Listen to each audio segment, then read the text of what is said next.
Well, this weekend's about quality as opposed to quantity, and the form is clearly there for all to see.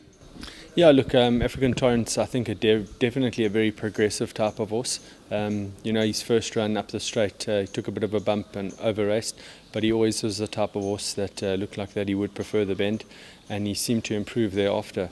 I think it's a very competitive 3-year-old handicap, but we have got the draw on our side. He's got a nice lightweight, give us a really good understanding of where we stand with the horse and what type of map we're going to put out for him going forward for his 3-year-old campaign.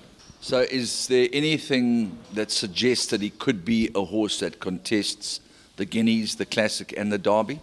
Look, he's got a lovely pedigree, and he's always been the type of horse that we hoped would be our classic horse. Probably one of the toughest races to win as a 3-year-old up in the Highveld. 1800 standside track, weight for age. It's a horse race that really defines the men amongst the boys, if you can put it that way. Yeah. And he looks to be an above average horse. As I said, he's progressive and he seems to be improving. He'd have to win a race like this well. Then we might just bring him back in trip if he wins this race and take him for the Dingons. The mile would be a touch on the sharp side, but use it as a prep going forward. And hopefully is our classic horse, and he just keeps going in the manner in which he has been. Battleground got African Torrent to shrug off. African Torrent finishing at Battleground, but Battleground has changed legs, continues to lead. African Torrent lunging up the outside, line comes very close. I think African Torrent maybe from Battleground, King of Rome, then came Otto Look. Have you got any kind of barometers when you look at the quality of the horses that ran in the Graham Beck?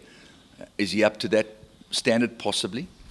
Look, I think a lot of those horses that ran in the Graham Beck are proven at quite a high level, where he hasn't really competed at that level yet.